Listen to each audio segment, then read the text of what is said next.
My husband insisted on going hiking in the scorching heat, but this time I didn't go with him. I only bought him accidental insurance in advance and stayed home alone enjoying the air conditioning. In my past life, I couldn't resist his persistent pestering and went hiking with him. Then, huge boulders suddenly tumbled down the mountain. To save him, I pushed him away with all my strength, but I was hit by a boulder, suffering severe abdominal injuries and permanent disability in one leg. He vowed to repay me for saving his life and take good care of me forever, but then he immediately contacted a lawyer to ask how to make me return the 80,000 yuan bride price. He even tried to take sole ownership of the fruit shop we co-opened. His reason was that my abdominal injury had left me unable to bear children, so I couldn't continue his family line. I went to confront him, and he even denied the fact that I had saved his life. He also blamed me for taking him climbing in the first place, saying the accident was all my fault. When I opened my eyes again, I was reborn on the day he suggested going climbing.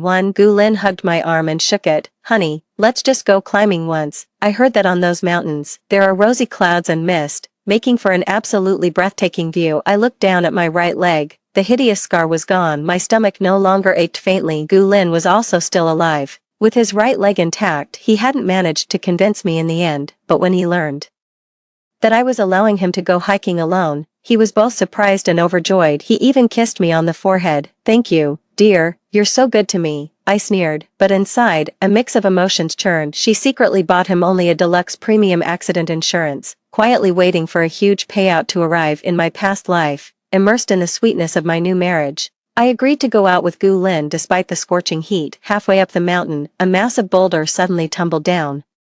It happened so suddenly there was no time to dodge. At that critical moment, disregarding my own safety, I pushed Gu Lin away with all my strength. That accident caused severe abdominal injuries and left me unable to bear children. My right leg was also crushed by the boulder, leaving me permanently disabled. Gu Lin escaped disaster, suffering only minor scrapes on his arm at first. He held my severely injured body in his arms and wept with genuine sorrow. He also vowed that he would take good care of me for the rest of his life, never leaving me even if I could never get out of bed. I initially believed him, until I discovered that his words and actions did not match. During my hospitalization, he only paid 20,000 yuan when helping me check in. The remaining medical expenses, over 200,000 yuan, were all covered by my parents' savings. After I was hospitalized, he showed up less and less frequently. Whenever I called, he would complain to me about being busy with work, while also blaming me for making him work overtime every day. I initially felt guilty, until I received a private message from a kind-hearted netizen that was a clip from a live stream. Gu Lin appeared in the live stream of a well-known internet lawyer. He asked the lawyer how to make me return his 80,000 yuan betrothal gift and how he could keep the fruit shop we co-invested in all to himself. I was so angry that my whole body trembled, as if my blood had frozen. I forwarded the video to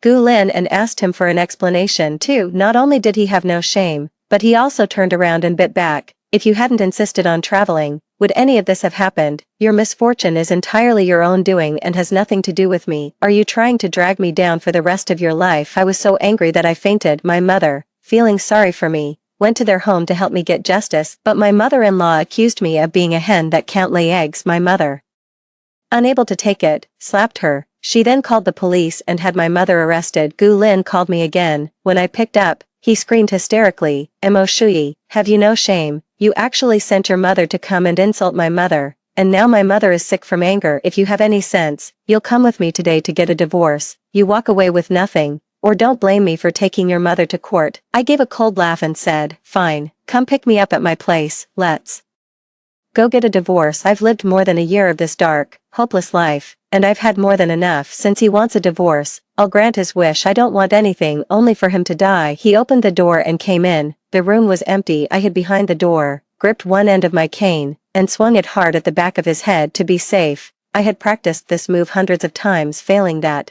I could throw my whole body onto him and knock him down. Luckily, I succeeded on the first try.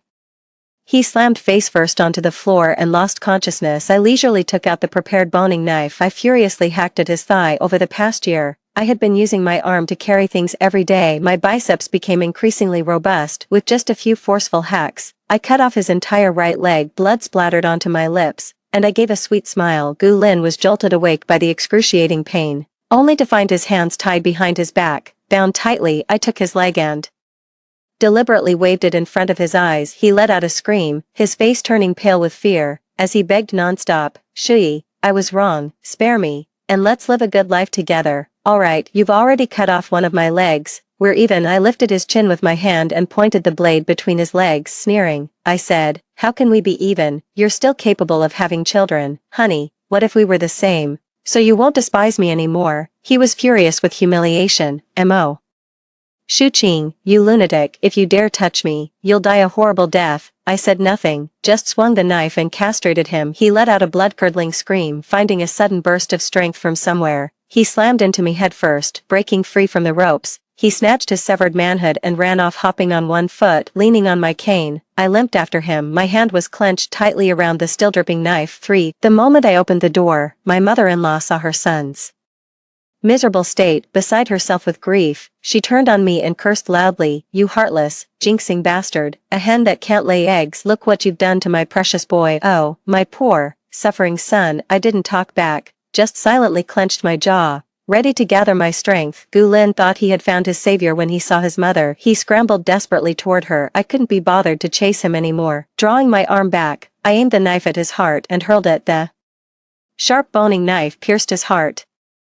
Gu Lin fell right in front of his mother, his eyes wide open in death. The old woman watched with her own eyes as I stabbed her son to death. She was so terrified that she lost her mind and went insane. I walked up to the rooftop and jumped off, ending my painful and absurd life unexpectedly. With that leap, I was reborn. In my previous life, Gu Lin and I went hiking, and it led to me being crippled for life. He even went on blind dates arranged by his family while I was hospitalized, shirking his responsibility to care for me, trying to divorce me so I would leave with nothing in this lifetime. It seems our life scripts are about to be swapped. Gu Lin, I can't wait to see what you're really like when the whip lands on you, for I specifically reminded Gu Lin to leave home early in the morning just like in the previous life. Gu Lin left home on time at 7 in the morning to go hiking. I went back to sleep for a while. I slept until past 9. Suddenly, someone pounded on the door so loudly it shook the room. When I checked my phone, I saw that Gu Lin had called me a dozen times and sent countless messages. I wasn't in a hurry to answer the door. Instead, I played the first voice message. Gu Lin's panicked voice came through. Honey, I had an accident on the mountain. Please send someone to save me. Hilarious. If you had an accident, shouldn't you call 120?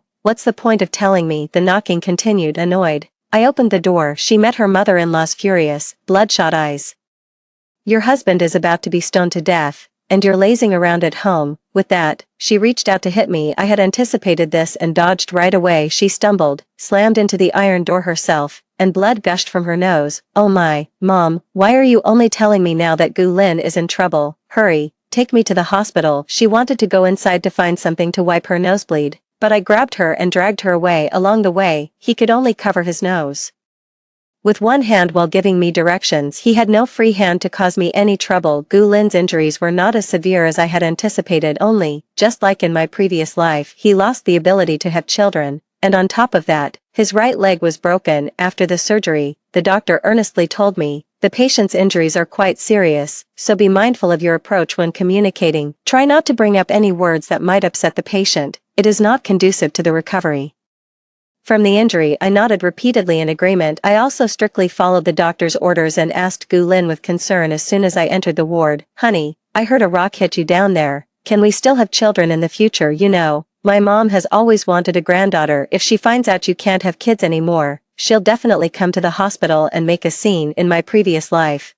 I had just finished surgery. The moment my mother-in-law found out I couldn't have children, she immediately kicked up a fuss, demanding that Gu Lin divorce me. She even berated me, calling me a hen that can't lay eggs. Gu Lin stood by silently, letting his mother throw a tantrum in the hospital room. I got so angry that I strained my wound and ended up staying in the hospital for another half a month, taking advantage of my severe injury. He secretly went along with the blind dates his mother arranged for him. This time, the tables are about to turn. 5. Gu Lin's face turned livid with rage at me. My mother-in-law overheard what I said. Instantly, she flew into a rage, pointing at my nose. She yelled at me, you shameless fox with that hangdog look. My son isn't even dead yet, and you're already thinking about that business. Have you no shame? I wasn't angry at all. I simply argued on reasonable grounds. Mom, what's so shameful about having a child? Everyone is doing it of their own free will. Besides, you yourself were born out of such an act, when you and my father-in-law conceived my husband. Was Gu Lin's grandmother beside you pushing his butt back and forth, After hearing this, her eyes widened in disbelief, her face flushed with shame as she fled. I turned my gaze to Gu Lin. He was now covered from head to toe in bandages. Unable to move, I deliberately reached for his belt. "Honey, let me see how badly you're hurt." He panicked. He struggled to sit up, accidentally pulling at the wound. Blood seeped through the white bandage on his thigh. I blinked, covered my mouth, and put on an innocent look. "Oh dear, it's bleeding. I'll call the doctor for you." I pressed the call bell by the bed and left the room. Sitting on a seat in the corridor, I started calling for backup. After I had rehearsed my lines with my mom, she rushed to the hospital room in a hurry. Seeing her arrive, my mother-in-law couldn't wait to run over and tattle to my mom. "My dear-in-law, your Shui has become absolutely lawless. Gu Lin has just been hospitalized, and she's already saying my son can't have children. On top of that, she's insisting on a divorce. If you don't discipline her soon, she'll dare to go out and make a cuckold of my son tomorrow." But instead of the scolding she expected from me, my mom didn't say a word against me. Instead, he rolled up his sleeves and sneered loudly outside the hospital room. "I heard your son's root is broken. What's the difference between a man who can't father children and a eunuch from the Qing dynasty? It's bad enough that he looks like a coward, and now he's just left with no balls. My daughter is supposed to give me a granddaughter in the future. How could she be tied to a mule that can't even breed? If you ask me, they should get divorced today. Save him from holding my daughter back." 6. My mother-in-law's face turned red and pale by turns. She was just about to retort when she suddenly realized that her own son was now a damaged good. Having no leverage to argue with my mother, she could only swallow her anger in silence, forcing a smile that was uglier than crying. She tried to persuade my mother. "Dear-in-law, how can we presume to make decisions for the young couple? Besides, they are still in the honeymoon phase. Their relationship is doing well. So how can they get a divorce now?" After saying that, she turned to me again. "Shu Qing, your mother was too blunt just now. Don't take it to heart. I'm giving you this bracelet. You two listen to your mother. Get along well from now on." She slipped the solid gold bracelet from her wrist onto mine. I hadn't expected that what I'd longed for in my past life would come so easily in this one. People really are pathetic that way. Before I officially joined the family, Gu Lin's mother had already made a public statement. She would pass down her gold bangle to her daughter-in-law on the wedding day. But even after Gu Lin and I got married, she still didn't give me the bangle. At first, I thought she simply forgot in the rush, so I gently reminded her at the wedding. Instead, she acted as if she had caught me in a misstep and scolded me loudly in front of the guests. She's not even officially part of the family yet, and already she's eyeing her mother-in-law's gold bangle. "Gu Lin, this is the fine wife you've married." The guests began gossiping about me, and the atmosphere turned very awkward. That embarrassing experience became a thorn in my side. It even made me doubt myself. Had I, as a daughter-in-law, done something to offend her, that she would go out of her way to humiliate me in public? Later, what actually happened taught me something. There was nothing wrong with me. She was simply being spiteful. I sold that bracelet online. I ended up with over 10,000 yuan for nothing. At the same time, I immediately reported the case to the insurance company and had the accident assessed as early as possible. Gu Lin's condition qualifies as accidental disability. I purchased the Supreme Deluxe insurance plan, which has a very high coverage amount. According to their claim standards, I can get at least 1 million in compensation. With the over 10,000 yuan I got from selling the gold bangle, I booked a luxury cruise trip for my parents. In my previous life, my parents also suffered greatly because of this terrible marriage. I ended my own life hastily before I could take care of them and let them enjoy a better life. In hindsight, it's full of regrets. If I don't spend the money from selling the gold bangle, it will become joint marital property, so I might as well let my parents have a good time with it. I have no companions, as there are more important matters waiting for me. In this life I will not only take back everything that belongs to me but also make Gu Lin leave with nothing, give him a taste of his own medicine, make him experience the pain and despair I felt during my hospitalization. 7. While I was busy working at the fruit shop, my mother-in-law kept calling to urge me. "Your husband is in the hospital, and you still have the nerve to worry about some fruit shop. Get over here and take care of him now." I made excuses again and again, until Gu Lin's phone call came through. "Mo Shui, are you only going to come claim my body after I'm dead? We're legally married, you have a duty to take care of me, understand? My mother is so old, and you make her stay up all night at the hospital every day. What kind of nonsense is that?" See, men always have this arrogant, blind self-importance that fails to see the real situation. Even if he's lying in a hospital bed right now, half paralyzed, he still has the confidence to boss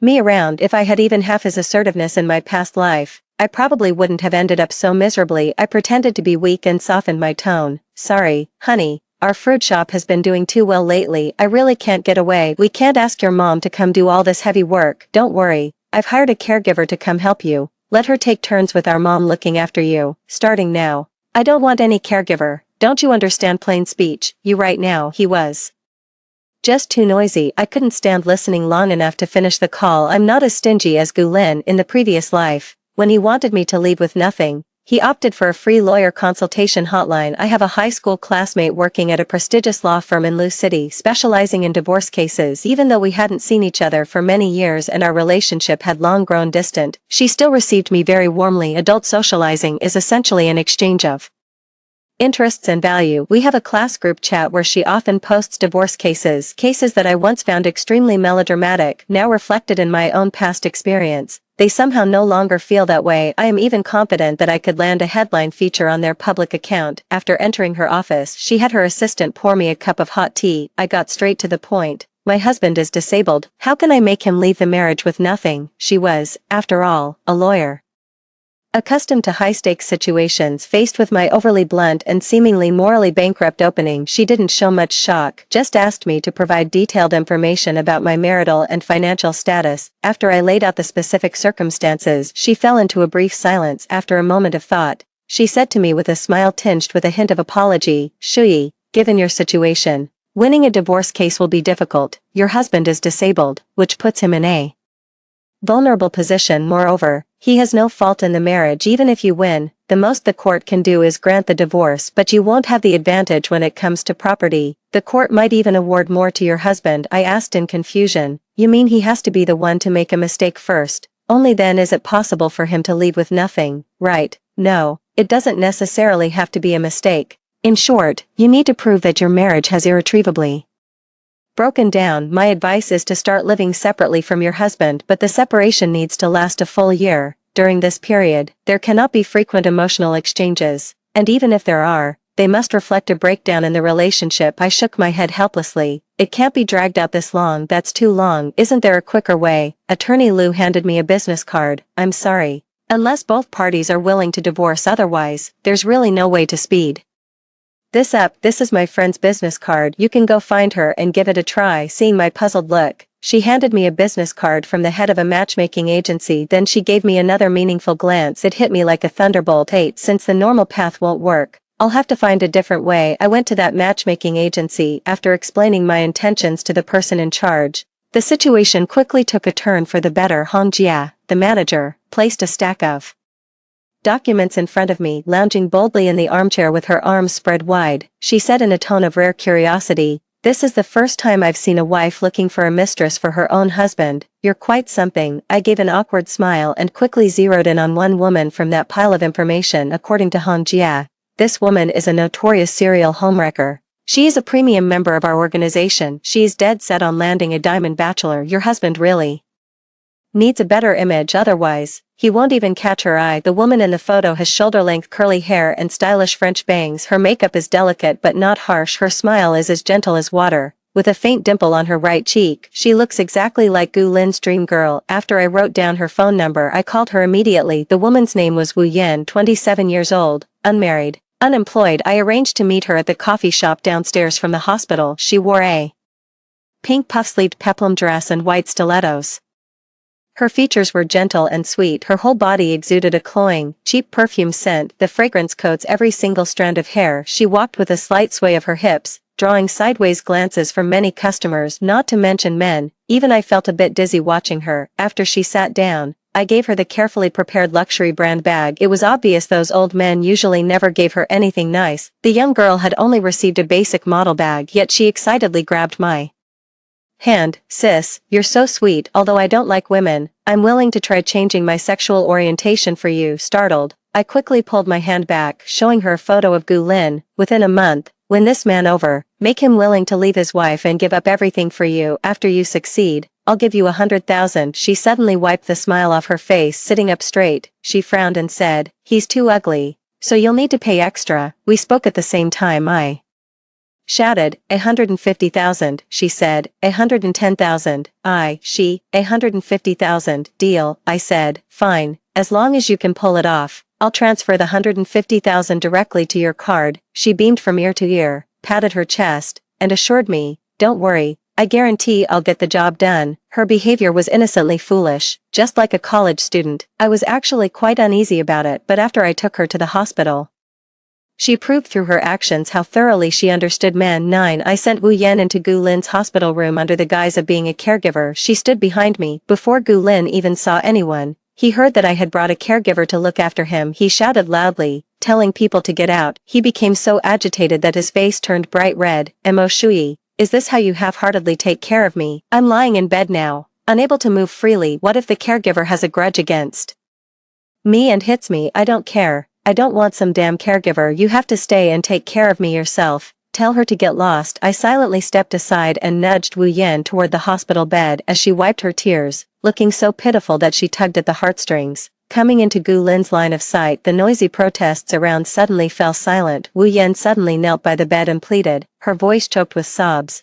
"Please, let me stay and take care of you. I'll come whenever you call, and I definitely won't hit anyone. Someone in my family is seriously ill and needs expensive medication, and I also have to pay for my younger brother's tuition. I had a hard time finding this job. Please, I beg you, let me stay." Gu Lin's expression tightened, and he reached out with a pained heart to help the pitiful girl kneeling on the floor. The hostility from just a moment ago had completely dissipated. "Intentionally playing hard to get," I said in a light, airy tone. "I only agreed to let this girl work as a caregiver because I felt sorry for her. Since you don't want her, I'll have no choice but to fire her." With that, I took Wu Yan by the hand and headed out the door. Wu Yan absolutely refused to get up. She clung to Gu Lin's leg, crying herself hoarse. The situation was getting a bit out of control. Only then did Gu Lin pretend to speak reluctantly. Don't, I'll pay you back. All right, you can leave someone here to take care of me, but you can't just disappear every day. You must come by every day to supervise her." I hummed softly in agreement. Ever since then, I would go to the hospital every evening after work. The purpose was not to visit Gu Lin, but to have Wu Yan report on her progress. On her first day of work, Wu Yan was still wearing a white uniform. The overly loose long sleeves and pants gave no hint of her good figure. That night, as she was pouring hot water for Gu Lin from a thermos, the lid, not fastened tightly, suddenly fell off. Scalding water splashed onto her thigh. She winced sharply from the pain. Gu Lin therefore excused her from the requirement to wear work attire. When she reported this to me, I couldn't help but remark, "You don't have to be so hard on yourself. I'm not covering your medical expenses, you know." She pulled up her pant leg and gave me a bright smile. "See, I just used makeup to create this. The water bottle is filled with warm water. It's not hot at all. The reason I did this was to get physical contact with him as soon as possible. Physical closeness can quickly bridge psychological distance." Sure enough, at first he resisted my help with changing his dressing. In just one evening, the problem was solved. I clapped my hands and gave her a thumbs up. "You're awesome." 10. Gu Lin and Wu Yan's relationship was rapidly drawing closer, at a pace I could clearly perceive. I could tell from how much time I spent with him on each hospital visit. As a single straw can show which way the wind blows, a small part can suggest the whole. The first week, every time I went to the hospital, Gu Lin would pull me aside and pour out his grievances. It wasn't that the hospital food was too bad. He would complain about how he was tormented by the pain. He would always confide in me until late at night, telling me every little thing, like a baby not yet weaned. I was so busy at the fruit shop every day, my head spinning, that I had no heart to listen to his complaints. Though he sat by his bedside, she couldn't bring herself to listen to a word of his complaints. Her thoughts followed the wild geese passing by the window and drifted far away. She was pondering how to spend the 1.5 million from the insurance payout and how to come up with plausible excuses to transfer the fruit shop to her own name. Gu Lin, seeing that she hadn't responded for a while, shook her shoulder and said, "Honey, are you even listening to me? That lousy supervisor of ours is trying to force me to resign because of my hospitalization. He said if I didn't get back to work, the company would fire me." I perfunctorily echoed his words. "Good, being fired is good." My indifferent attitude pierced his sensitive pride. Furious, he suddenly shoved me away. I staggered and fell to my knees just as Wu Yan walked into the ward. I ended up kowtowing right to her. A sharp pain shot through my knees. I lifted the hem of my skirt to take a look. 2 red marks stood out vividly against my fair skin. Furious, I raised my hand. I swung my arms, slapping left and right. I clawed wildly at Gu Lin's face. He yelped in pain but was too weak to push me away because his lower body was wrapped in bandages. His wounds had not yet fully healed, any sudden movement would tear them open. After leaving more than a dozen bloody claw marks on Gu Lin's face, I shot Wu Yan a glance. She immediately took the hint and rushed over to pull me away. Gu Lin looked like a plucked, sick chicken, his eyes full of terror as he stared at me. After that, my time spent lingering at the hospital grew shorter and shorter. My visits also became less and less frequent. 2 weeks later, I happened to stop by while out on an errand and peeked through the glass outside the hospital room. Gu Lin pulled Wu Yan, who was changing his bandages, into his arms. He even reached out to put his arm around her neck and planted a kiss on her cheek. Seeing that Wu Yan did not resist, he grew even more brazen. 11. His hand was about to slip inside her clothes. I silently took a few photos to keep as evidence, then, pretending not to have seen anything, I quickly walked away from the hospital room door. When I got home, Wu Yan sent me a progress update. Going to sleep, I replied. Got it, she added. Sis, he's been badmouthing you a lot lately. It makes me want to hit him with a stick. I didn't get why you were so harsh before. Now I kind of understand. This man is petty and selfish, with no sense of responsibility at all. I reminded her. Don't bother defending me, just focus on keeping up your own act. Gu Lin isn't stupid, he's more calculating than anyone this week. Just appease him, be completely obedient. If he insults me, you insult me too. You have to act like a jealous mistress who resents the legitimate wife. After a week,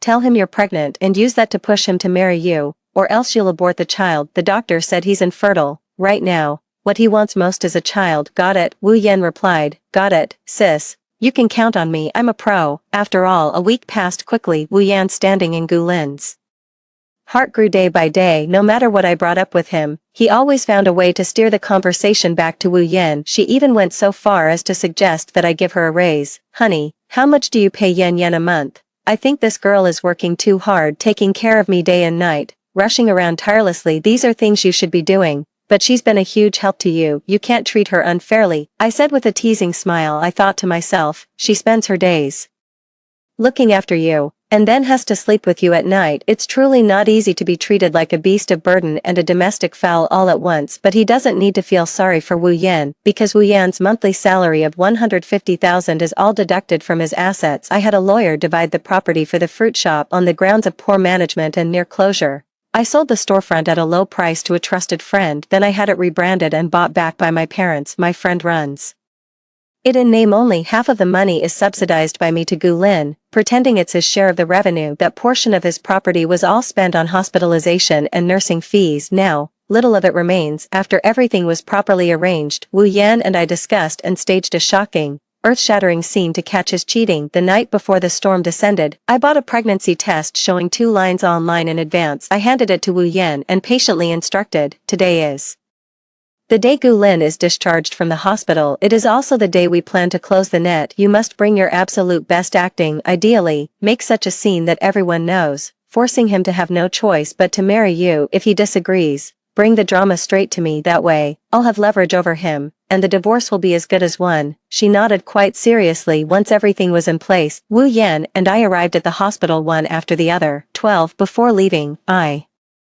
deliberately sent Gu Lin a message saying that I would come to pick him up from the hospital. He didn't reply to me for a long time. Half an hour later, I figured Wu Yan had gone to his ward and laid her cards on the table. The guilt in his message was barely concealed between the lines. Honey, a friend of mine is coming over for a business trip recently. He heard I was hospitalized and insisted on visiting me. I might need to be discharged a few hours later. Maybe don't come, I'll just take a taxi home, I replied with aham. Then I unhurriedly entered the inpatient department and went to Gu Lin's room, number 405. Inside the hospital room, Wu Yanjing was sitting in Gu Lin's arms, gently stroking her lower belly. With a sweet, happy voice, she asked, Honey, what name should we give our child? Gu Lin wrapped his arms around her and kissed her face again and again. In a doting tone, he said, Whatever you say. I never thought I'd have a child of my own in this lifetime. I told you that doctor misdiagnosed me. It was just a bump from a rock, not like it shattered. How could that possibly make me unable to have children? Wu Yan happily turned sideways and wrapped her arms around him. Then she put on a worried look. So when are you going to divorce Shuyi? The baby is getting bigger month by month. I don't want to be showing at the wedding and have people laugh at me. Gu Lin, blinded by love at that moment, he nodded in agreement with everything Wu Yan said. Divorce, get a divorce as soon as I get back. I've had it with that frumpy woman for a long time. She gives me the cold shoulder every day. and she even dares to hit me. In ancient times, a vicious woman like her would have been drowned in a pig cage. Wu Yan covered his mouth and playfully scolded him in a coquettish tone. Quick, say no, you're about to be a father. Watch your mouth for the sake of your child. Sister Shui is usually quite good to me. If it weren't for her introduction, we wouldn't have gotten together. You were the one who cheated first, so we'd better have an amicable divorce. Let's save some good fortune for our child. Gu Lin touched Wu Yan's lower belly. Fine, whatever you say. I can't be bothered to deal with that shrew anyway. If it comes to it, I'll just give her more money so she doesn't go crazy and make things difficult for us. The two were cuddling together, whispering sweet nothings to each other. I pushed the door open and walked in. I demanded loudly, how exactly am I making things difficult for you? 13, you, Mr. Gu. I ran around finding people to serve you and helped you manage the family affairs behind my back. You're having a sordid affair with the caregiver I hired for you. Is this how you repay me? Gu Lin was startled at these words, his face turning deathly pale with fright. He hemmed and hawed for a long time without finding a single word to refute. Wu Yan also widened her mouth in exaggeration, immersed in the experience of being caught in the act. At this moment, I stood on the absolute moral high ground. Even if I beat Gu Lin black and blue, he wouldn't dare fight back. But I didn't choose such an undignified way. Instead, I called both sets of parents over. When my parents rushed over, I slumped to the ground speechless, tears of helplessness streaming down my face. My hair was a tangled mess, vividly painting the picture of a deserted, downtrodden wife. Seeing this, my father whipped out his 7 wolves belt and lashed out at Gu Lin with all his might. My mother, meanwhile, grabbed him by the hair. Under this combined assault from both parents, Gu Lin decided to throw all caution to the wind. He completely abandoned any last shred of shame or moral baseline. Totally unjustified, yet utterly unrepentant, he declared, my cheating is all Mo Shui's fault, who told her to slack off and then hire such a pretty caretaker to tempt me. So what if I cheated just once? It's no big deal. My colleagues actually pay for prostitutes. When it comes to competing in who's worse, Gu Lin has always been a natural. After the mother-in-law arrived and heard Gu Lin's outrageous remarks, she also snatched my father's belt to discipline Gu Lin. But after hearing that Wu Yan was pregnant with Gu Lin's child, her attitude did a complete 180. It was wrong of my son to cheat. Since things have come to this, I think it's best for them to divorce. That way, no one has to put up with anyone else. All she cared about was having an heir. As for who bore the child, she couldn't care less. Both sides quickly reached an agreement. Gu Lin's ride-hailing car dropped the whole family right at the door of the Civil Affairs Bureau, with both parties agreeing to the divorce as a basis. I completely forgot there's a damn cooling-off period for divorce. Wu Yan urged Gu Lin from the side. I don't care. I'm moving into your house today. I've waited too long for this day. I've prepared a divorce agreement for both of you. After you reach an agreement, one of you can file for divorce. This way, you avoid bickering and don't have to wait 30 days. Wu Yan truly lived up to her professional standards. She even thought of this step before I did. The property division above was very clearly written. Everything was split half and half. Gu Lin and I signed it right then and there. I filed for divorce in court, and Gu Lin responded to the lawsuit. On the day of the court hearing, the judge first asked us to try mediation on our own. Both parties refused without hesitation. After the court session began, Gu Lin was dumbfounded. 14, because I presented proof of his domestic violence, evidence of his marital infidelity, and a medical diagnosis showing he had lost the ability to procreate. I also tore up the signed prenuptial agreement in court and demanded he leave the marriage with nothing I had prepared thoroughly before facing him. But Gu Lin was completely off guard. All he could do was present a disability certificate to try to win the judge's sympathy. In the end, I successfully obtained a divorce through litigation. However, out of humanitarian considerations, the court did not force Gu Lin to leave the marriage with nothing. It only ruled that all property be split 40-60, 60% to me,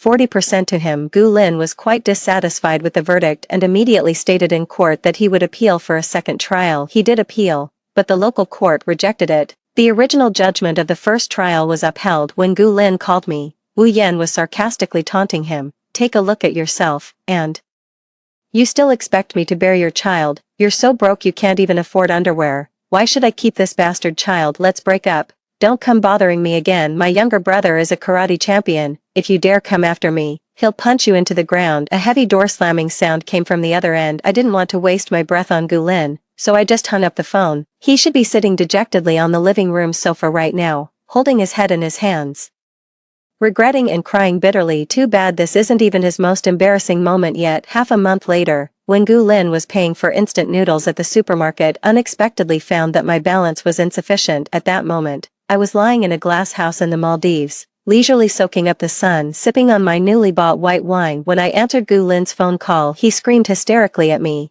"Mo Shui, where has all my money gone? We agreed on a 60-40 split, did you take my entire share for yourself?" I looked at the balance of over 3 million yuan in my newly opened bank card, and the fruit shop brings in over 5,000 in daily revenue. She replied with smug satisfaction. "What are you talking about, ex-husband? You spent over 500,000 in total before and after your hospitalization. I sold the fruit shop to pay for your treatment. I even left you the house to live in. What more could you possibly want?" he exclaimed in shock. "Didn't I only spend just over 300,000 on that hospitalization? Where did the over 500,000 in expenses come from? You really did secretly take an extra 100,000 or so. Give my money back right now." I picked at my fingernails and said coldly, "Do you think hiring a caregiver costs nothing? Do you think all those daily delicacies like abalone and bird's nest cost nothing? If you're so capable, go ahead and take me to court. Let's see who wins." Gu Lin had no idea that I had bought him insurance. I have saved screenshots as evidence of all the visible expenses. He definitely won't be able to find a single illegal aspect to fault. Hiring a caregiver cost 150,000,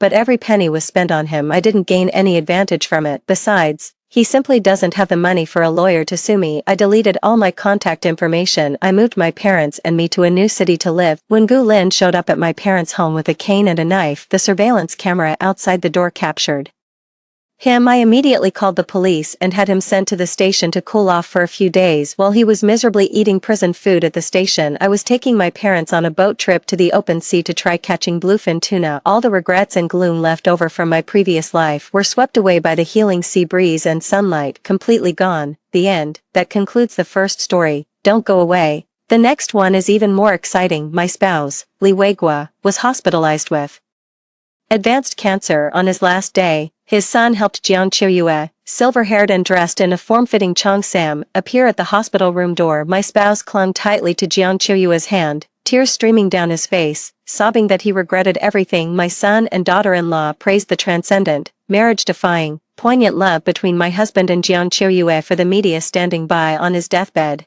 my husband amended his will, leaving everything to Jiang Qiuyue. My son also knelt and vowed to take care of his mother Qiuyue for the rest of her life. Even in her final years, I was literally enraged to death in the hospital. When I opened my eyes again, I was back to the day. Li Weiguo forced me to take the fall to protect Jiang Qiuyue. This time, I voluntarily let go and applied to Military Medical University. Sister Hongxia, bad news. Li Weiguo and Jiang Qiuyue sneaked into the cornfield and had an affair. The patrol caught them. You need to go and see for yourself. My cousin rushed into my house to bring the news.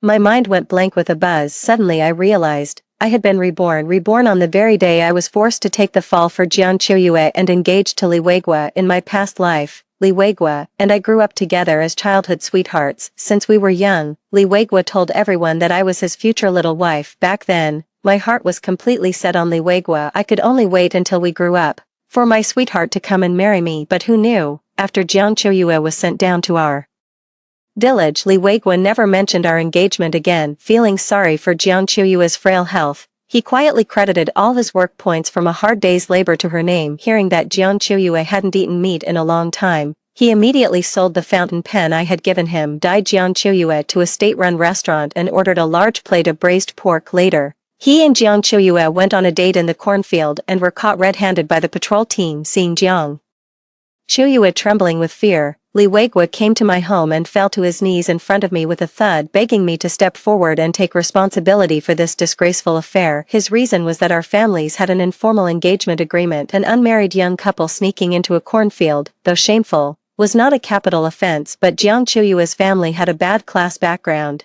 and if she gained a reputation for sexual misconduct, she would surely be sent to a re-education camp. At that time, I truly hated Li Weiguo and Jiang Qiuyue to death. Yet for the sake of Li Weiguo's future and reputation, I had to step forward and admit that Jiang Qiuyue was only delivering a letter for me. The one who was actually dating Li Weiguo was me. After the incident, Li Weiguo and I married quickly, but because I had already sneaked into the cornfield with Li Weiguo before marriage, my reputation was ruined. After the college entrance examinations resumed, even though I passed the Exams. Someone sent an anonymous letter to the school during the political review. I was disqualified during the political review. For decades afterward, I was forced to stay in the countryside, tending to my in-laws, bearing and raising children, until my in-laws passed away and my daughter-in-law needed to begin her postpartum confinement. It was only after much reluctance that Liwegwa finally agreed to take me into the city, but by then, Liwegwa had already become a leader, and Jiang Choyue,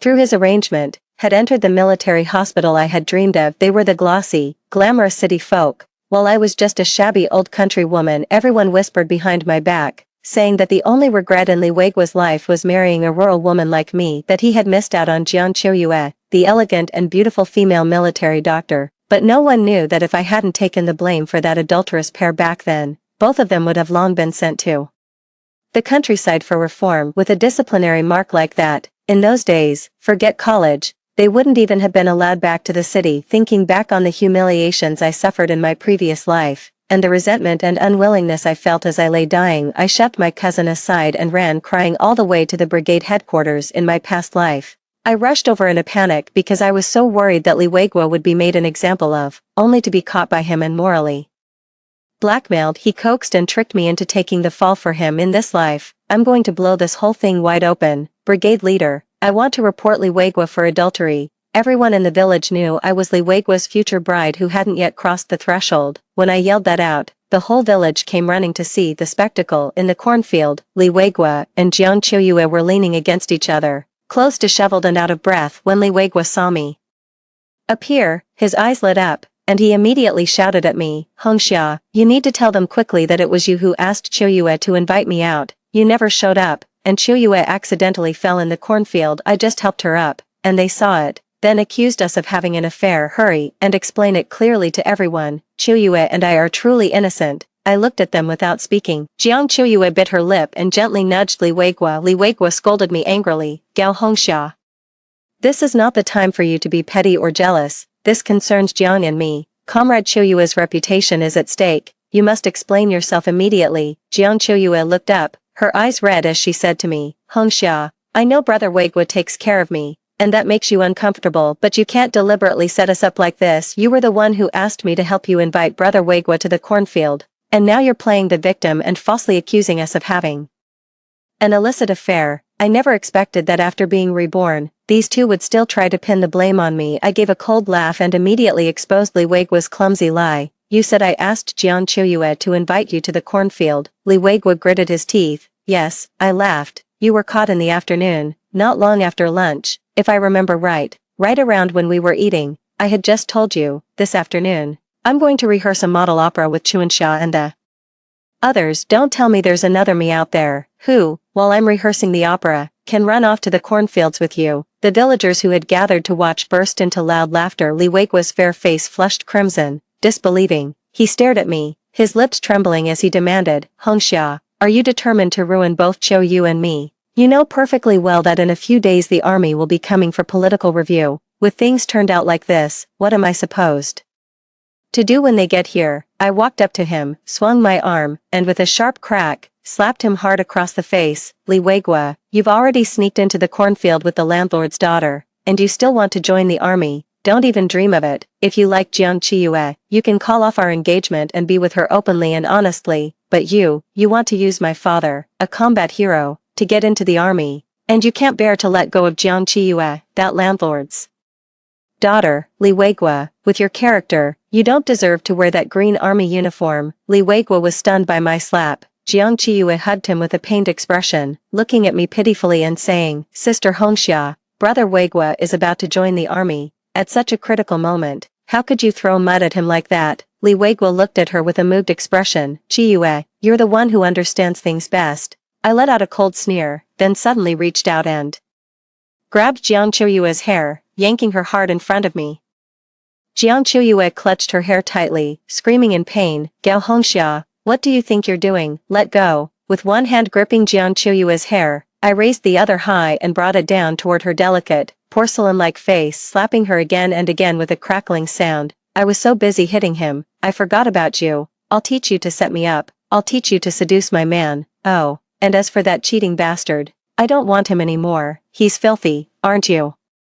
fond of picking up trash and sleeping with taken men. Here, take him, he's yours. Li Weigua finally snapped out of it and rushed over to rescue Jiang Qiuyue. By then, Jiang Qiuyue's small, palm-sized face had been swollen by my slaps into something resembling a puffy steamed bun. Seeing his beloved first love battered like this, Li Weigua shot me a look that could kill. Fierce and vicious, he roared at me, Gao Hongxia, you are nothing but an unreasonable shrew. Let me warn you, if you don't properly apologize to Qiuyue today, then call off our family's marriage engagement. I laughed. And how exactly do you want me to apologize? Li Weigua was taken aback. Then, apparently thinking he had me cornered with the marriage threat, said smugly, because you were irrationally jealous and misunderstood my relationship with Qiuyue, you caused her to suffer such a great injustice, and her reputation nearly got ruined. Here's what you'll do, go to the brigade office right now, get on the loudspeaker, and in front of the whole village, apologize to Qiuyue and clear her name. Jiang Qiuyue covered her face with her hands, sobbing as she said, Hongxia slapped my face until it looks like this. I'm afraid I won't be able to go out or see anyone for at least half a month,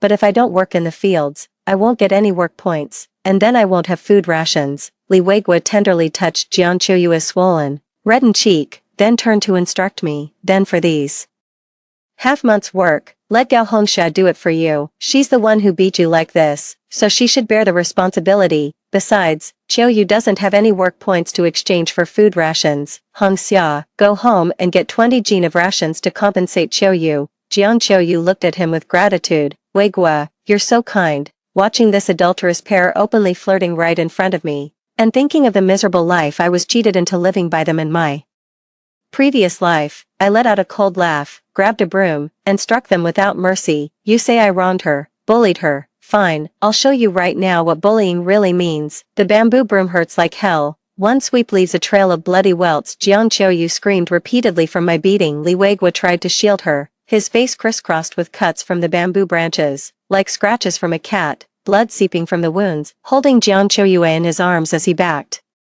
away. He yelled at me, Gao Hongxia, stop it. If you don't stop right now, I'll go this instant and call off the engagement with your family. Call off our engagement. I laughed and said, fine, call it off. Do it today. Whoever doesn't go through with it is a son of a bitch. After saying that, I turned to the villagers who had gathered to watch and said, aunties, uncles, and elders, today I, Gao Hongxia, hereby declare right here that my engagement to Li Weigua is officially dissolved. From this day forward, we are free to marry others, with no ties to each other. Anything concerning Li Weigua has nothing to do with the Gao family. What's the big deal about breaking off an engagement by making a big scene? What I really wanted was to stop Li Weigua from using my father's name to swindle people ever again. In my previous life, after Li Weigua joined the military, the reason he was promoted so quickly and received so much favor from his superiors was not because he was particularly capable, but because he went around telling everyone that he was the son-in-law of Gao Junsong, a combat hero. My father was wounded in battle back then, losing an eye to an artillery shell, and was forced to retire from the military, but my father still had many old comrades in arms who always remembered him. In my past life, Li Weigua used those social connections to rise rapidly through the ranks,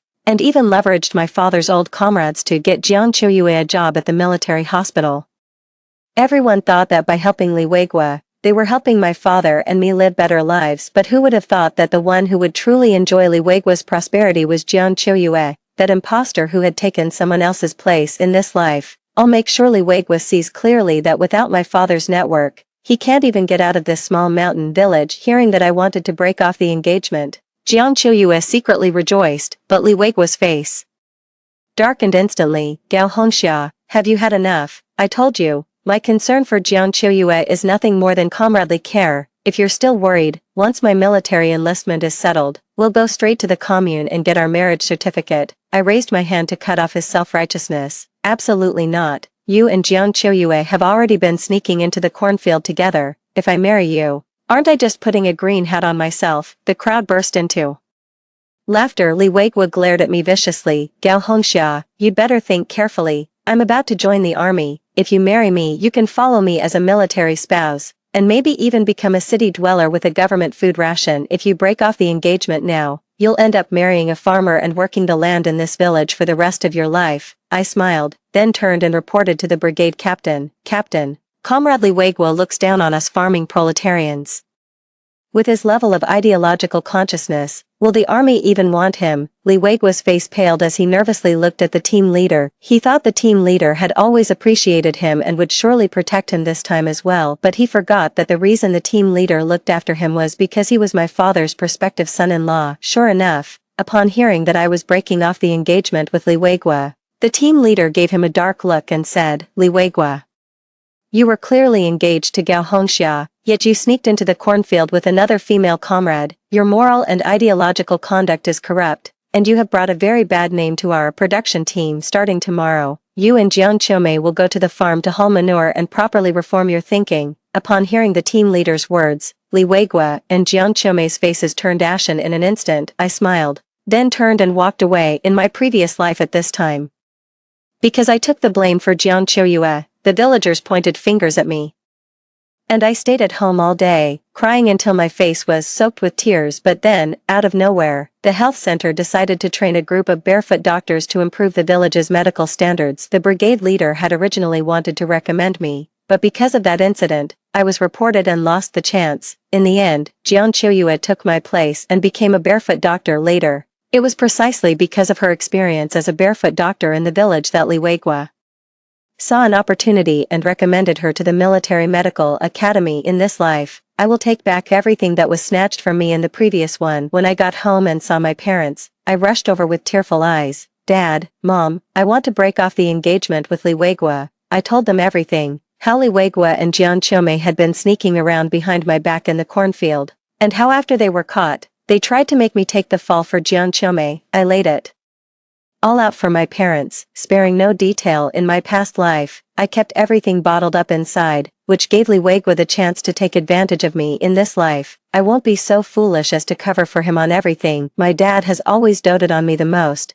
When he heard that Li Weigua was messing around with someone else and even dared to make me take the blame, he grabbed his hunting rifle and wanted to go kill him. I quickly stopped my father. "Dad, since he's throwing away a promising future to get tangled up with someone like Jiang Qiuyue, just let him be, just let him go." My mother was so angry she was wiping away tears. "Then what are you going to do? Everyone in the village knows you and Li Weigua were together. If you break off the engagement, where are you going to find someone else anytime soon?" My father said furiously. "Then don't find anyone. My daughter Gao Jinsong, even if she never marries, I can still support her for life." I quickly told my parents my plan.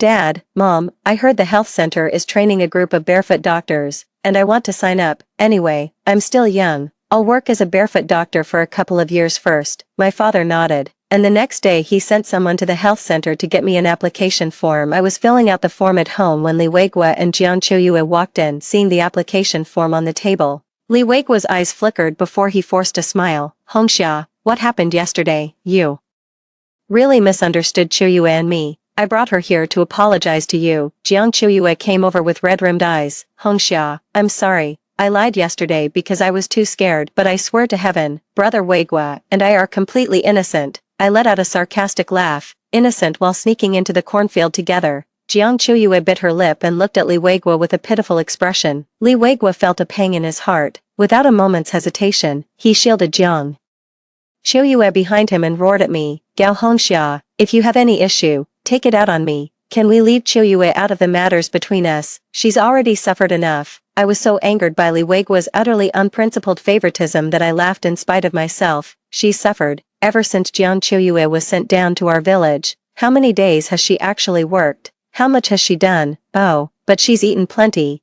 Braised pork from the state-run restaurant, yellow peach can from the supply and marketing cooperative, white rabbit creamy candies." Li Weigua, when you sold the gifts I gave you and used the money to take her out to eat, did you ever stop to think about who your real fiancé is? A flicker of guilt flashed in Li Weigua's eyes, but then he said with feigned confidence, "How can you compare yourself to Qiuyu? She's never had to endure hardships like these since she was little. You grew up in the village. So just because I grew up in the countryside, I deserve to suffer." Li Weigua, do you dare say all this to the leaders in the military? I crossed my arms and looked at him with a cold, mocking smile. Wounded by my sharp gaze, Li Weigua lowered his head in embarrassment. Jiang Qiuyue pressed her lips together and shot Li Weigua a troubled look as if he had suffered some great humiliation. Li Weigua stiffened his neck and said to me, "Anyway, you've wronged Qiuyu and me. Gao Hongxia, this is my last warning to you. Go find the battalion Commander right now and make it clear to him that what happened yesterday was a misunderstanding on your part. If Chuyue ends up carrying manure to the farm for the battalion because of you, I will never forgive you, Li Weigua. Say that again, who are you trying to warn? My father, leaning on a cane, suddenly walked in from outside. Behind him followed two men in military uniform. Seeing my father, Li Weigua was clearly flustered. He stammered, Jinsong, I have a misunderstanding with Hongxia.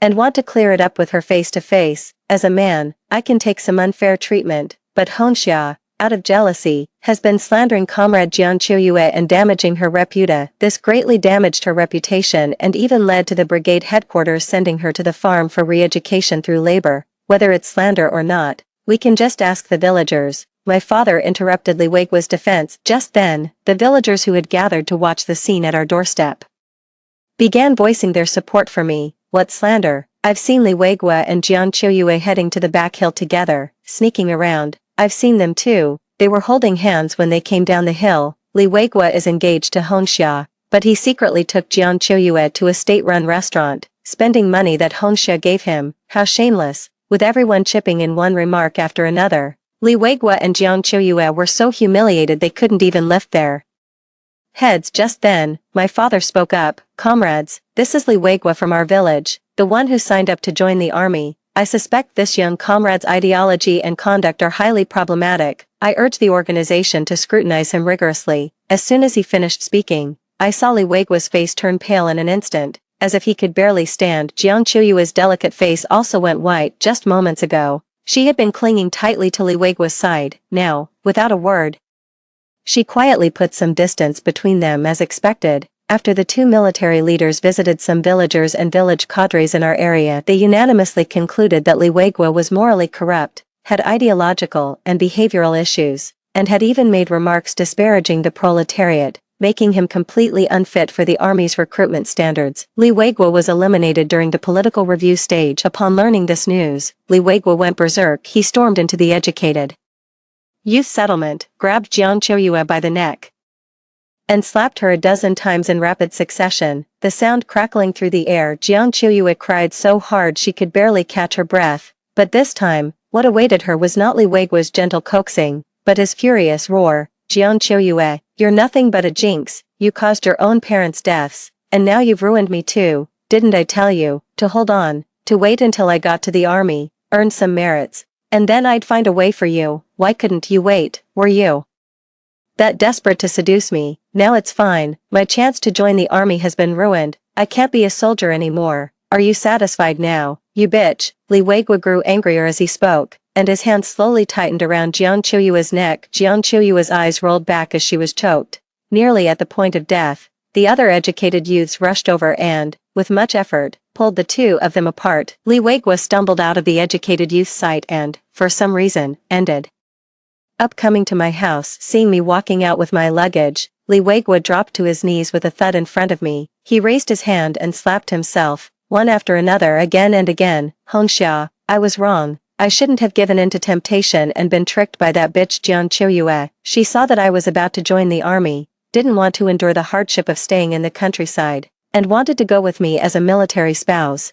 Now I've completely seen her true colors. Hongxia, can we make up? Just say yes, and I'll bring a matchmaker to propose tomorrow. My dad kicked Li Weigua out the door. Too late. Weren't you the one going around bragging that my daughter wasn't good enough for you because you were about to join the army? Now I'm giving those words right back to you. My daughter is about to become a barefoot doctor, and later she can apply to medical school. Someone like you, a bad element being sent to reform through labor on a farm. Do you think you're worthy of my daughter? Li Weigua looked up sharply, a flicker of surprise in his eyes. What, Hongxia, you're going to become a barefoot doctor? Jinsong, uncle, could you get me a spot? Hongxia and I could go together, so we can look out for each other. No need, I'll take good care of Sister Hongxia. A tall figure stepped in through the door. Because I didn't take up the village quota, my father got me a spot through his connections, so in the end, the brigade captain gave that village barefoot doctor training slot to another descendant of a combat hero in the village. Zhou Emin's grandfather was a martyr who fell in the defense of Nanching. In my previous life, Li Weigua rigged things so that the slot meant for Zhou Emin went to Jiang Chuyue instead. In this life, I have finally returned to Zhou Emin the slot that Jiang Chuyue had taken. Seeing the tall and handsome Zhou Emin,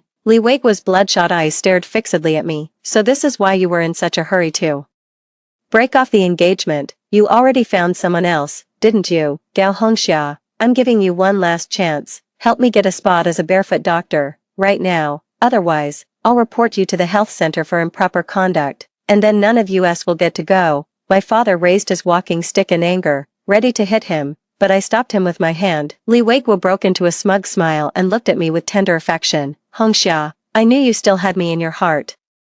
You still do. I put down my luggage, walked up to Li Weiguo, and before he could speak, slapped him hard across the face with a sharp crack. Li Weiguo looked at me with a vicious glare. Gao Hongxia, are you sure you want to burn everything down? I rubbed my somewhat sore palm, chuckled softly, leaned close to his ear, and whispered, burn everything down. You think you're worthy, Li Weiguo. If this really goes to the commune, Comrade Zhou Emin and I are truly innocent, but what about you?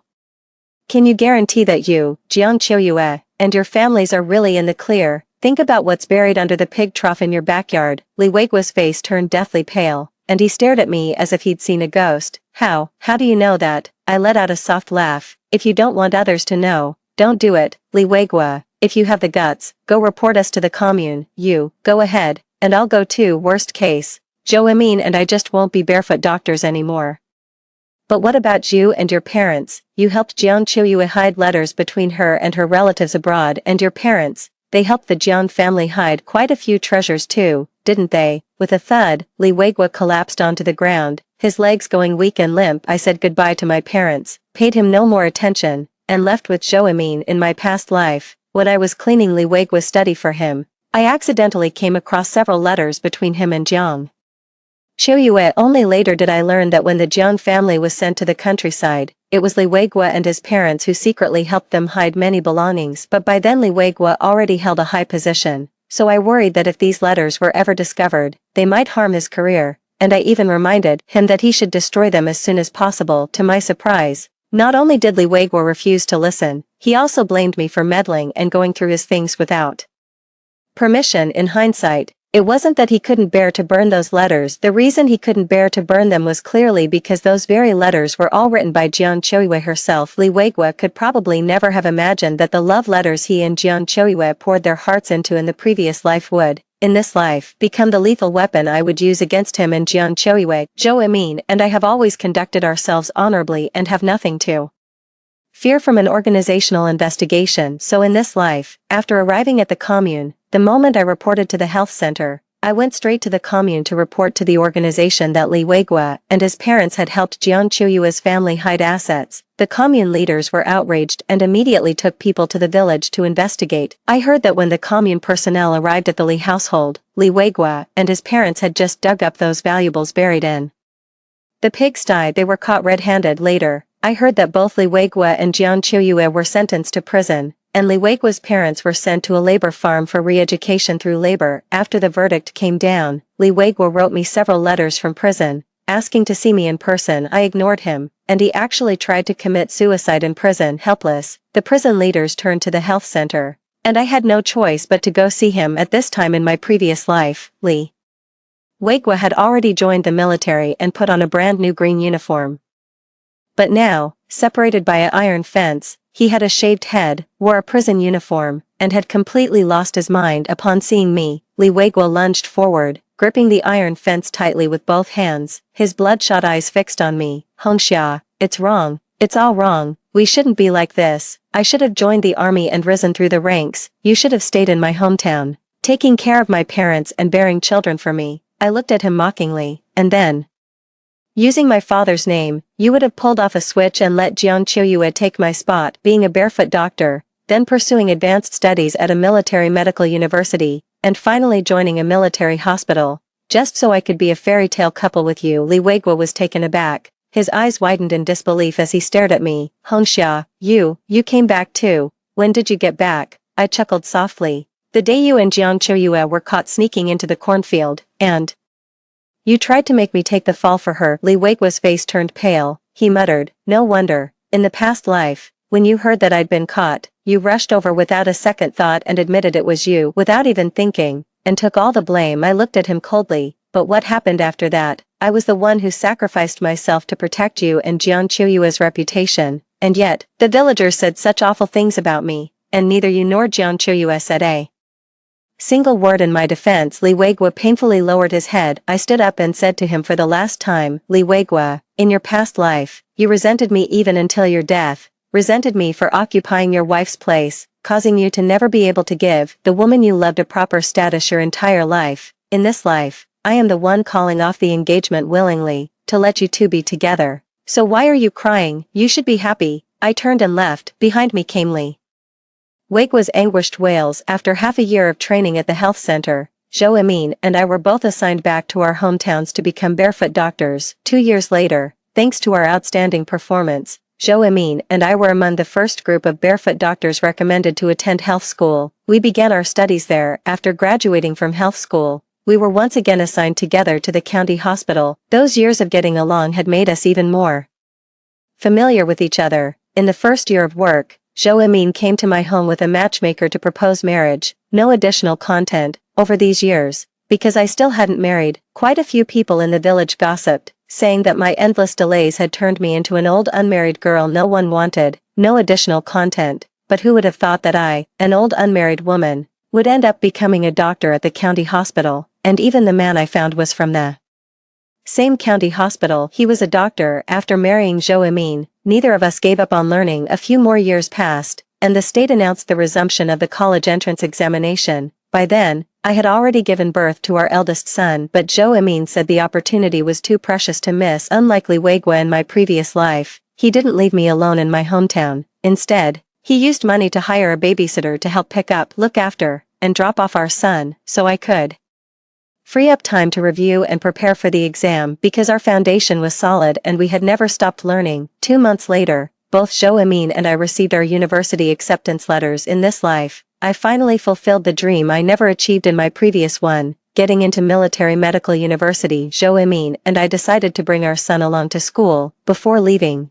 we took the child back to my parents' home. Upon returning, we discovered that Li Weigua and Jiang Qiuyue had already been released from prison. However, after their release, the two were not living well. Jiang Qiuyue had always been pampered and spoiled. Moreover, because of her and the Jiang family, Li Weigua not only lost his future prospects but also ended up serving several years in prison. Li Weigua's parents hated Jiang Qiuyue to the bone. If it weren't for the fact that after Li Weigua went to prison, no one else would marry him, the Li family would never have let Jiang Qiuyue through the door.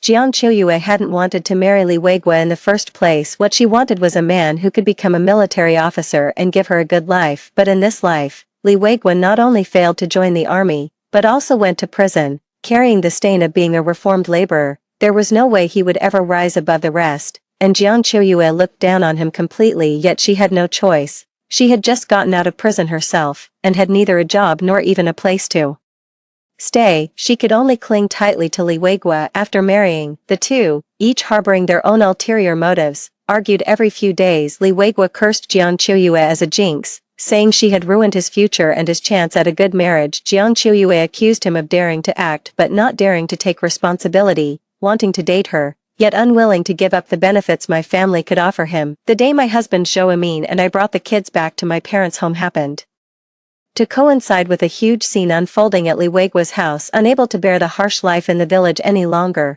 Jiang Qiuyue hooked up with a long-haul truck driver, made off with the last of the Li family's money and planned to elope with him. But Li Weigua found out halfway. He followed them all the way to the village entrance, and when he saw Jiang Qiuyue and the truck driver embracing, he grabbed an axe and swung it at them. The axe nearly cut through half of Jiang Qiuyue's neck, and blood sprayed all over the ground. The truck driver lost an arm to Li Weigua's axe. The villagers knew that Zhou Emin and I were both doctors, so after subduing Li Weigua, they quickly called us over to save the injured. By the time Zhou Emin and I arrived, Jiang Qiuyue had already stopped breathing. The truck driver lost too much blood. After being taken to the hospital, his life was saved, but he lost an arm and could no longer drive heavy trucks. Li Weigua was quickly sentenced to death for murder. Before his execution, Li Weigua's parents came to our home, hoping he could see me one last time, but by then, Zhou Emin and I had already reported to the military medical university. In this life, I have a like-minded partner and a pair of filial and sensible children. After I stopped interfering in the destinies of others, I finally found my own happiness. Story 2. My boyfriend made his debut and became a big star. He's so popular that he doesn't even have time to see me. So, just like his fans, I learned about his new relationship from the trend.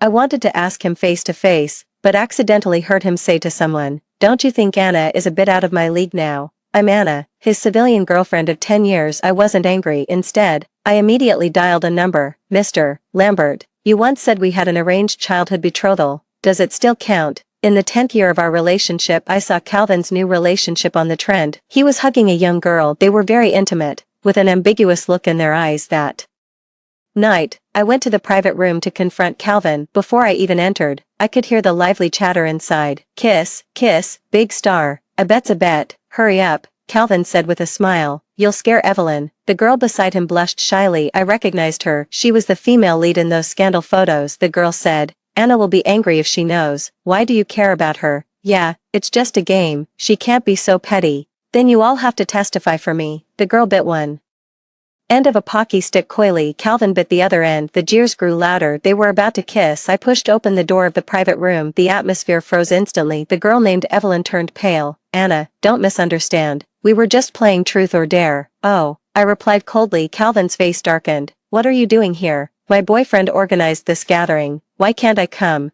"We don't bring girlfriends to this party." No wonder there was only Evelyn as the only girl.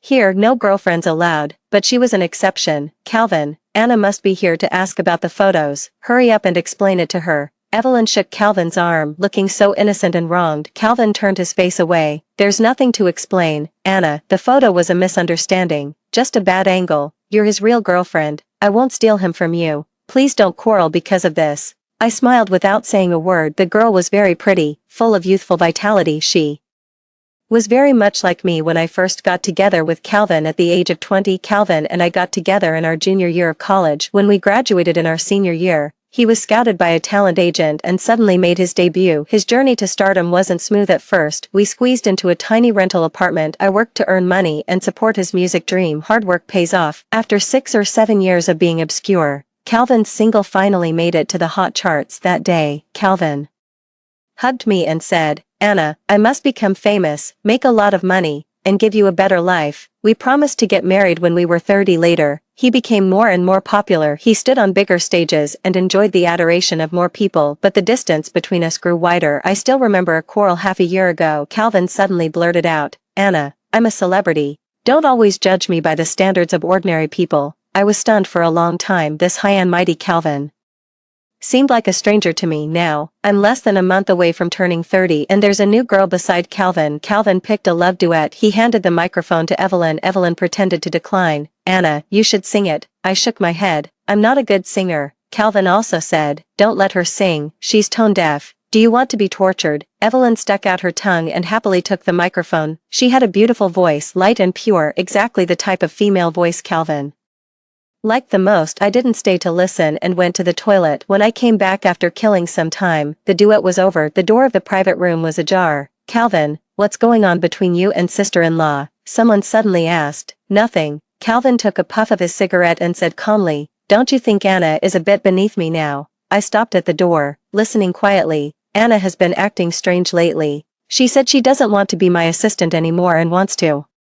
find a job on her own." Calvin gave a faint, mocking smile. "At her age of 30, what kind of good job can she find?" Evelyn was surprised. "She doesn't even want to be your assistant." I'm not saying this to be mean, but Anna is being a bit ungrateful. It was kind of funny. Calvin probably forgot back then, he begged me to be his assistant when he was at the height of his popularity. He was hit with a lot of negative rumors, so he became paranoid and didn't trust anyone. He pleaded with me to quit my job at the film company and stay by his side. He said he only trusted me. Now that Calvin's position is stable, what's wrong with me wanting to return to the workplace? Their conversation continued. "Calvin, so what are you going to do now? Break up? Really? You two have been together for 10 years. Only by breaking up can I teach Anna a lesson." Calvin was determined. One of his buddies muttered, "Can you really break up?"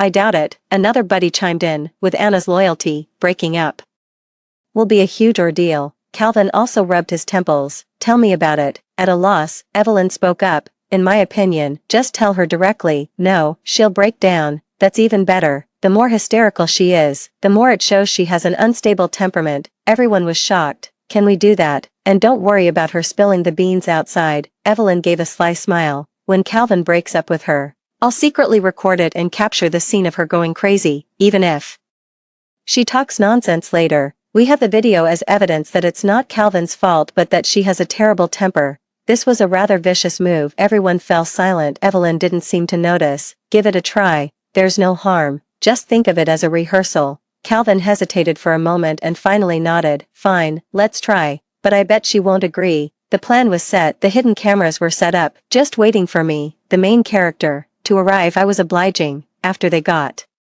everything ready, I finally showed up. Calvin cleared his throat. Anna, there's something I want to tell you. What is it? Let's break up. I've been so tired lately, having to rush to enunciate, and also, everyone was waiting for my reaction. The smug smile on Evelyn's face was almost impossible to hide, but I just interrupted his explanation and said calmly, okay. Calvin was immediately stunned. The others were also surprised. Sister-in-law, did you hear clearly? Calvin said break up. I heard clearly. My ears are fine. Then why did you agree? Isn't it what he wants? What's wrong with that? You. Calvin's face was ugly. You're not going to refuse. Refuse what? I looked puzzled. You proposed. I agreed. Isn't that exactly what you wanted? Calvin frowned. Anna, I know you're putting on a brave face. Can you really just let go of our 10-year relationship like this? Yes. I put on my coat and left without looking back. I'm leaving. Goodbye. Calvin was stunned for a moment. He seemed to sense how resolute that goodbye was.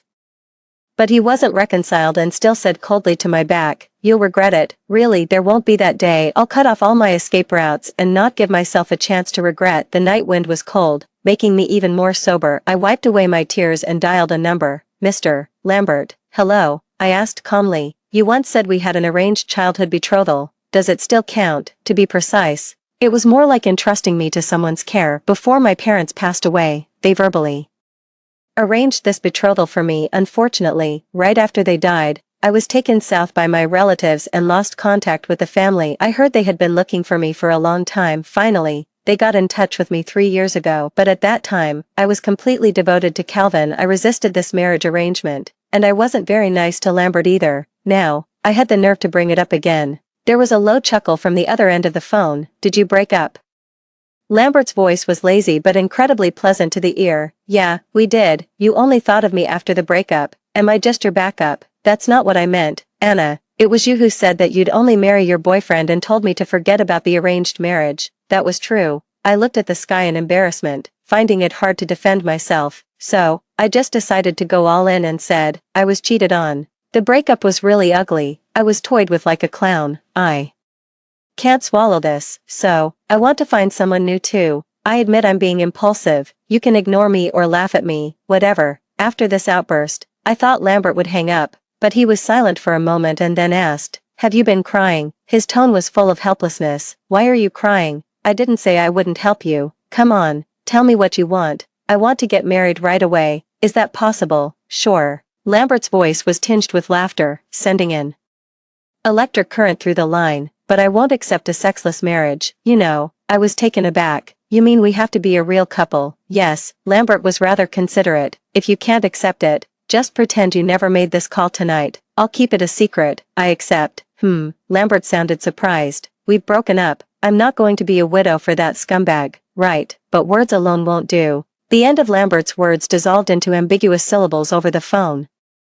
I've sent you my address. Let me see how determined you are. This was the first time I met Lambert. Before this, we'd only talked on the phone. Since I resisted the marriage arrangement, there was no need to meet him. Unexpectedly, Lambert was far more handsome than I'd expected. I used to think Calvin was stunning, but Lambert was even more attractive. He was wearing a dark sweater, tall and straight, with well-defined features that were more handsome than any male celebrity I'd ever seen.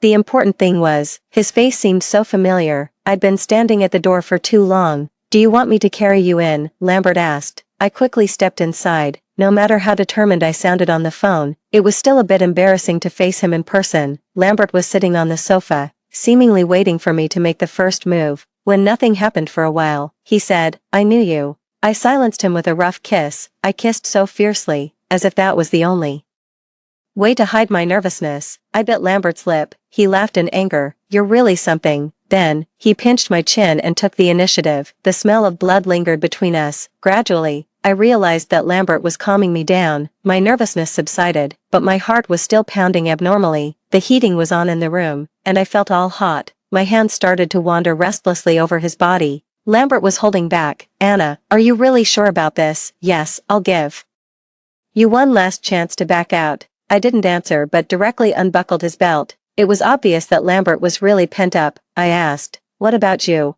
Are you ready to be used by me? Lambert kissed me. Come on, sit on top, I'll let you use me. Lambert was like a leopard, full of energy. What surprised me more was that he was very considerate of my feelings. In the 10 years I was with Calvin, no night was more pleasurable than this one, so this was what it felt like to be pleased.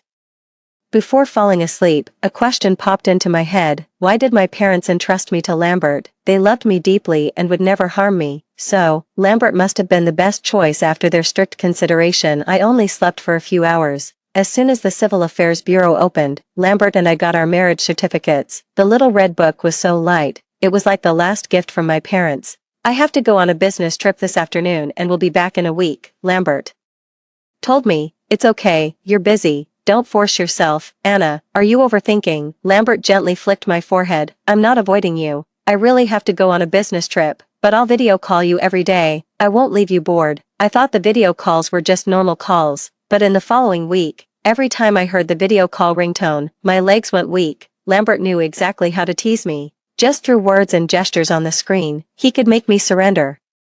On the last day, I was slumped in the chair, holding my phone, trying to catch my breath. Suddenly, a text message came in. Anna, can Auntie see you? It was from Calvin's mom. I suddenly realized that I'd almost forgotten about Calvin these days because of Lambert. He occupied all my free time, leaving me no time to miss anyone else. Was it on purpose? It seemed like he was helping me get over the pain of the breakup. I went to see Calvin's mom. To be honest, his parents had been very nice to me before. The breakup wasn't their fault. This time, I wanted to thank them for taking care of me and return the bracelet. Last year, to urge us to get married soon, Calvin's mother gave me her most precious jewelry. After clearing things up and returning the item, I left the Calvin family home feeling relaxed. When I reached the door, I suddenly bumped into Calvin and Evelyn. Calvin's eyes lit up at once, but his expression turned colder. What are you doing at my home? Nothing. Evelyn's face turned pale. Anna, you regret it, don't you? You came to tell Calvin's parents and get them to drive me away. No, Anna, please, I'm begging you. Evelyn burst into tears. Please don't say anything bad about me in front of the elders. I've been so depressed lately. Although the photo of Calvin had been clarified, there were still rumors. Calvin's mother had heard some of them, so she didn't have a good attitude towards Evelyn. I didn't mention you at all. Stop imagining things. I walked past her, but Calvin stopped me. You really didn't complain to my parents. I'm not that idle. Calvin tried to find a trace of longing and reluctance on my face but failed. He gritted his teeth and said, Anna, it's useless to complain to anyone. I won't let Evelyn go. She's already my new assistant. Congratulations. My indifferent tone completely enraged Calvin. How long do you plan to keep up this pretense? I paused slightly and said calmly, Calvin, I'm married. Calvin didn't believe it. Such a lame lie won't fool me. I showed him my ring. I just got the certificate a few days ago. This is the diamond ring my husband gave me. Husband, somehow, that word got to him. Calvin suddenly became furious and blurted out, You're 30, unemployed, with no income, who would want you? Anna, when did you become such a lying old hag? I was right to break up with you. I fell silent all of a sudden. I didn't say another word. My silence made Calvin come to his senses. He realized what he'd said and showed a hint of regret in his eyes. In the afternoon, a college classmate messaged me, what happened between you and Calvin today? He's asking people to find you now, saying he wants to apologize. Oh well, I knew it. After 10 years together, it's not that easy to break up. Calvin was always like this. After every quarrel, he'd bribe my friends to persuade me. This time, I turned off my phone and ignored everyone's messages. In the evening, Lambert got home. The moment he opened the door, my empty heart seemed to have found a home. I went to greet him actively, so enthusiastic. Lambert was smiling at first, but when he saw my slightly red eyes, his expression immediately turned cold. Tell your husband, who bullied you, over the past week. I'd almost gotten used to the name husband. During the video calls, Lambert always asked me to call him that. He liked it a lot. Strangely enough, in these few days, even though we were in different places and only communicating via video calls, we seemed closer than before. In the bedroom, the Ambient light was extremely great. When I couldn't bear it any longer, Lambert deliberately stopped. Who am I, Lambert? Wrong, husband. Lambert was satisfied. As a result, my voice became even more broken. When he finally let me go, I was exhausted. Anna, Lambert kissed my forehead. If you run into trouble, tell me first. I'm your husband, and I'll always be on your side. I was touched but still didn't say anything. I didn't really want to talk to Lambert about Calvin. He was an ex.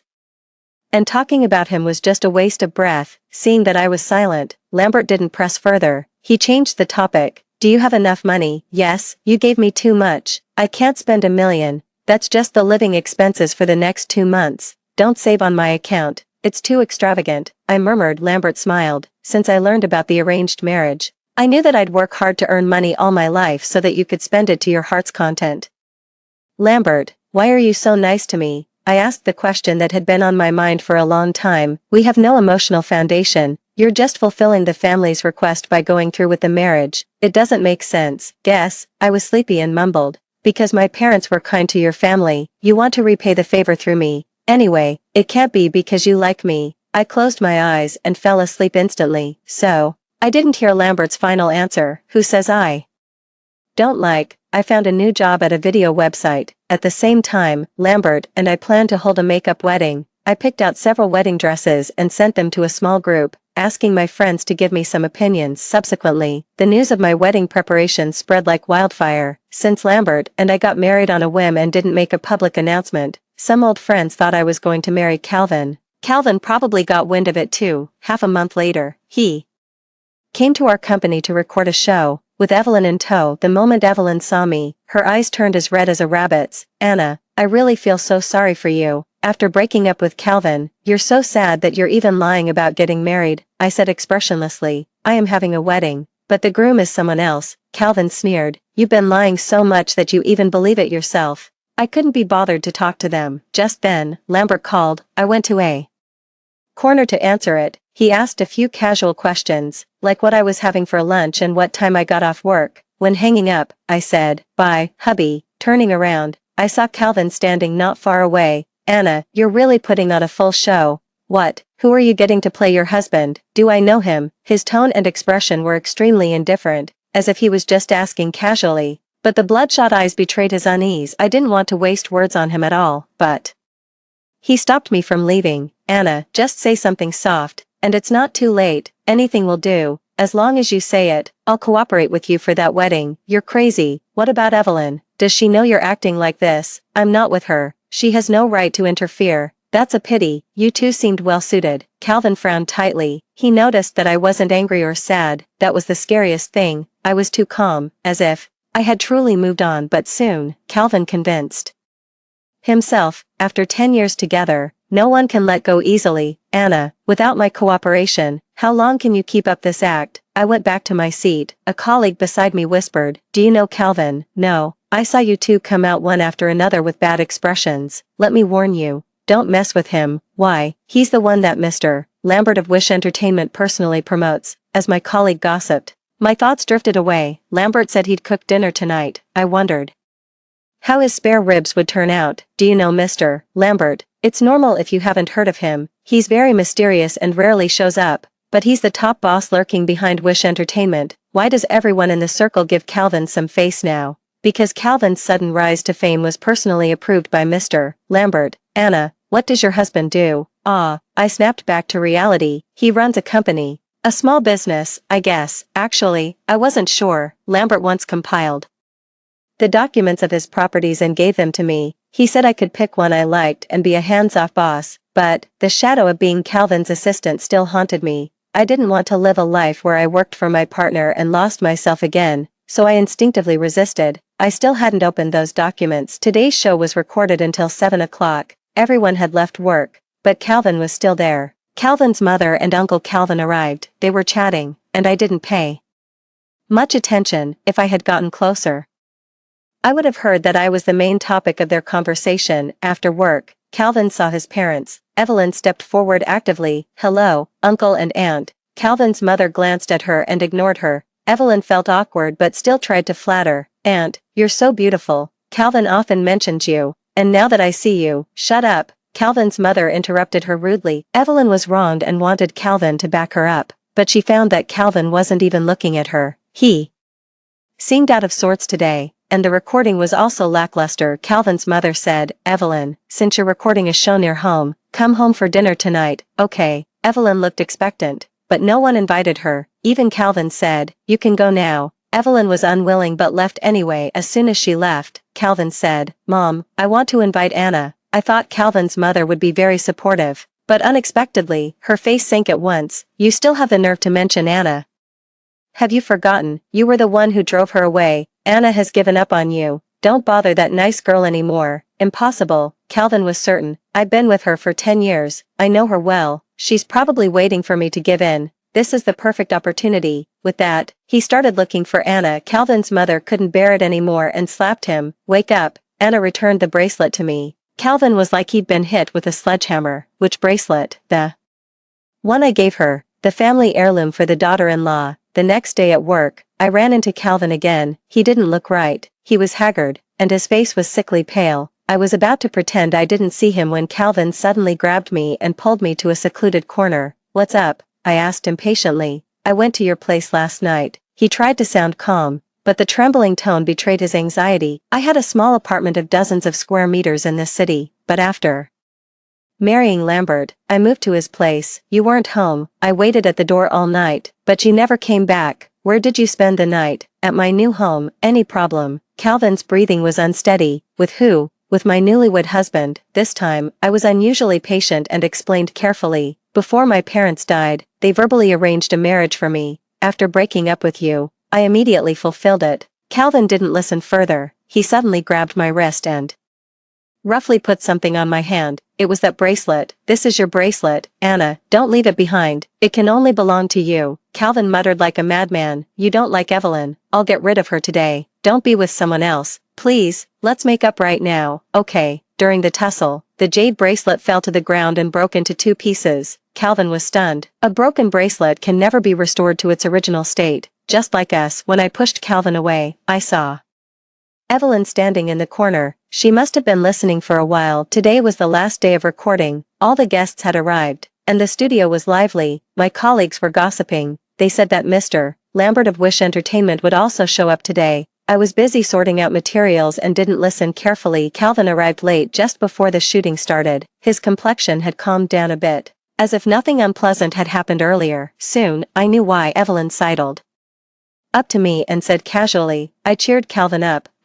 No one cared. Do you know how I did it? I told him that even if you got married, it was just to spite him. You just randomly married someone and would regret it soon. Really, thinking of Lambert, last night, not only was I full from the spare ribs, but I was also satisfied in other ways. I was even a bit regretful. Why didn't I fulfill the marriage agreement earlier? I'm right, aren't I? Evelyn said provocatively. You just found a useless man. After all, you're not young anymore. Your most precious 10 years are already gone. Hearing this, I finally looked up. Every decade of my life is precious. Even if I'm not young anymore, in the next 10 or 20 years, I'll still be precious. Evelyn was left speechless. Finally, she said disdainfully, let's see how long you can keep this up. The shooting that day went quite smoothly. The accident happened at the end. Evelyn's ring was missing. She said it was her favorite and most precious ring. She searched everywhere but found nothing. Evelyn cried sadly. I'm really sorry, everyone. Could you spare a little time to check yourselves? The workers didn't want to get involved, but they had no choice.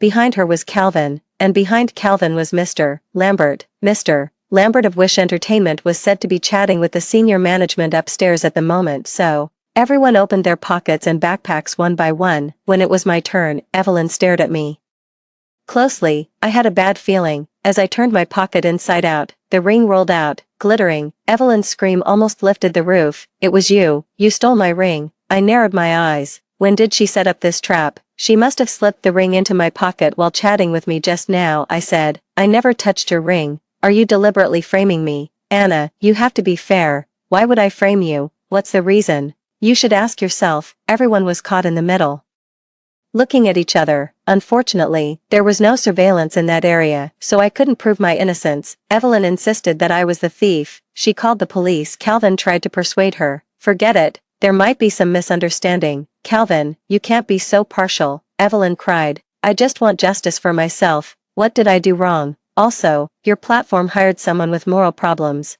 Aren't you afraid of potential risks? Fortunately, I found out today, during this time. She had made a few girlfriends in the team, most of them used to have issues with me. They echoed, if she dares to steal a ring today, she'll dare to steal other things tomorrow. She must be severely punished. With more people echoing, the atmosphere changed. Everyone looked at me with suspicion and wariness. I was isolated in the middle of the crowd. Those strange eyes were like a cold sea, drowning me. Evelyn grew more confident and said harshly, I'd like to see who can take you away. Today, just then, the door on the second floor opened. The senior management finished chatting and walked out. I saw the familiar figure. I was a bit confused. Why was he here? Before I could figure it out, Lambert had already spoken. What if I want to take her away? Everyone who knew his identity exclaimed in unison, Mr. Lambert. Calvin also became extremely respectful. Lambert ignored everyone. He walked straight to me and then, in full view of everyone, naturally held my hand. Anna is my wife. We got our marriage certificate last month.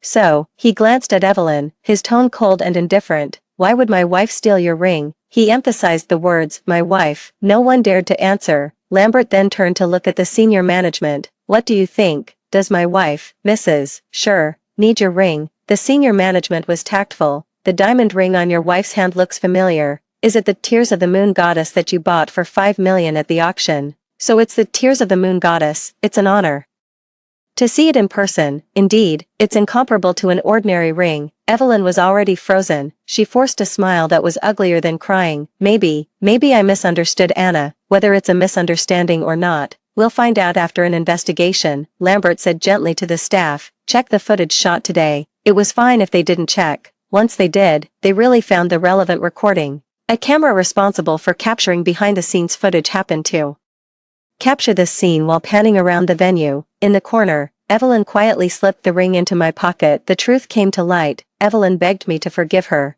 but it was too late. The police she called ended up taking her away instead. Calvin was also frozen in place. After the crowd dispersed, he chased after us to the parking lot, only to be stopped by Lambert. Do you have something to do with my wife? Calvin bit his lip, his face ashen. He had thought of countless possibilities.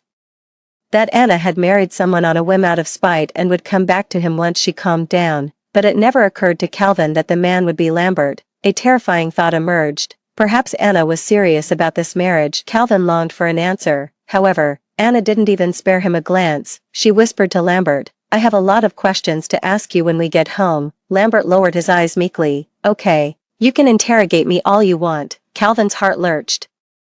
Anna was acting coquettish. He was all too familiar with this tone. In the past, she used to talk to him like this too. Lambert straightened up and looked at him again. We're having our wedding next month. You're welcome to come. Calvin stood rooted to the spot for a long time. At this moment, the intense pain in his heart finally made him realize that the girl he had been in love with for 10 years had become someone else's wife. I didn't dwell on Lambert's identity. It was my fault. If I had opened the documents he gave me earlier, I wouldn't have just found out now. I asked Lambert why he didn't tell me on his own initiative. Lambert said, given my connection with Calvin, once you knew, you might have left right away. That was true. When we broke up, I didn't even want to see Calvin's name. I got off work early on Friday and went to Wish Entertainment to wait for Lambert to go home together. The door of the president's office wasn't fully closed. I saw Lambert, several executives, and Calvin inside. Lambert said, your assistant Evelyn has seriously damaged the company's image. Calvin looked ashen. I didn't know she was that kind of person. I've never interfered in your team, but she was brought in by you. If something goes wrong, who takes the responsibility? Lambert looked gentle and laid back, but anyone could see the coldness in his smile. Let's do this. Suspend all your work until you've reflected clearly. In other words, he was going to shelve Calvin. An executive beside him tried to persuade, Mr. Lambert, you've invested a lot of money in Calvin. Shelving him now will cost the company a fortune every year. Spending a bit of money to make my wife happy is worth it. I was slightly stunned. These days, I had been trying my best to avoid talking about Calvin with Lambert, precisely because I didn't want to interfere in his decisions. Promoting an artist involves complex interests and isn't something that can be given up easily. I always thought that Lambert would turn a blind eye too. I never expected that he would really shelve Calvin for me. Calvin was unwilling. Mr. Lambert, can you give me one more chance? I've given you enough chances. Lambert spun his chair, looking nonchalant. Do you know why the company chose you that year? Calvin shook his head blankly. Just because you were Anna's boyfriend. I poured resources into you and made you famous, hoping to make her happy and that you could give her a better life. Lambert lowered his eyes slightly and said calmly, without Anna, you're nothing. I stood outside the door, covering my mouth in shock. The year Calvin became famous happened to be when the Schur family found me. Lambert called and introduced himself, but I shut him down. I said that I only had Calvin in my heart and was planning to get married. I'd also refused the financial aid he offered, because once I took the money, I couldn't hide the arranged marriage. I didn't want to make my boyfriend uneasy. I only asked Lambert to forget the agreement and draw a clear line. After listening, Lambert was silent for a long time. Finally, he said, then I wish you happiness. And then he hung up. Subsequently, Calvin was suddenly scouted by Wish Entertainment and signed. Resources poured down on him like snowflakes. So, at that time, Lambert was trying to pave the way for me. I found it incredible. I was dazed until their meeting ended. Lambert walked over, patted my head, and asked, what are you thinking about? When he faced me, he was so gentle, completely different from the domineering aura he had just shown. I said, your family does a great job with gratitude education. Gratitude education, yeah, from the first phone call, you've been thinking about how to repay me. Repay? Lambert stopped in his tracks, frowning at me. Anna, I don't have gratitude towards you. It's all romantic love, yeah, to repay my parents and so on. What did you say? I said romantic love, the kind of very grown-up feeling where I want to possess you all the time. I reached out to cover his mouth. The executives hadn't gone far yet. I pushed him into the office and locked the door. Seeing how nervous I was, Lambert said, it seems you don't remember that we were neighbors when we were kids at all. A memory suddenly flashed through my mind like lightning. It was the summer vacation of the 3rd grade. The chubby boy next door was solitary and had no friends. His parents didn't care about him either, so I often invited him to have dinner and do homework together. The reason the chubby boy was solitary was that his classmates at school liked to tease him about his size and called him Fat Pig. Only I was willing to play with him, and only I never laughed at him for being fat. That summer, the chubby boy became my little shadow. However, before the summer vacation ended, his whole family moved abroad. His parents' business was booming, so they went to expand overseas markets. In those days, kids didn't have cell phones. And I also changed schools and moved several times, so we gradually lost contact. Besides, Lambert didn't have this name back then. He changed it when he grew up. I looked at the man in front of me. He was 188 meters tall, with a tall and straight frame and a handsome face. Who would have associated him with that chubby kid back then? When did you lose weight? After junior high school. I didn't go on a diet on purpose. I just gradually got thinner. Lambert looked contentedly at my shocked expression. What happened next? I asked. Later, when I learned that my arranged marriage partner was you, I immediately returned to China, starting a business while looking for you. Unfortunately, your aunt took you to Guangzhou, and no one in my family knew your aunt. It was years later when he finally found me. On New Year's Eve, Lambert called me, but I told him that I loved Calvin deeply. That night, Lambert sat alone by the window, watching the fireworks and the snowfall. His heart felt empty, and he didn't know how to fill it, so he found Calvin, a down-and-out singer, signed him, and made him famous. And we all know what happened next. Lambert also told me one last thing. He never felt humble, because on the day Calvin first stood on the podium to receive an award, he was there too. I saw you smiling happily from afar. I thought it was all worth it. I responded to Lambert's kiss, our lips tangling. The temperature in the office seemed to be rising steadily, as we kissed. Something hot pressed against my leg. Lambert's suit wasn't the least bit ruffled, neither was mine, only under my skirt. Lambert's hand was hidden, my calf unconsciously swayed, brushing against his dark suit pants. Dark colors were good, they concealed all the traces of our intimacy. Let's go home. I gently pushed him, but the words died on my lips. Lambert lifted me onto the desk and crouched down. I bit my lip hard, not daring to make a sound. Later, my clothes got dirty. Lambert took out a new set, with the tag still on. Did you prepare for this day long ago? I teased. Lambert kissed me unsatisfiedly. Believe it or not, there's another set in the car. There was indeed another set in his car. Don't ask me how I knew. Half a month later, my wedding with Lambert was held as scheduled. I seemed to see Calvin. He had no job and was in a difficult situation. He didn't dare to come closer, only taking a distant look at me. Perhaps he was thinking that it should have been him standing there. Perhaps he was thinking that we used to be so close. How did we end up going our separate ways? 10 years was like a dream. Now, the dream had ended. I will step forward, firmly walking towards a better future. The end.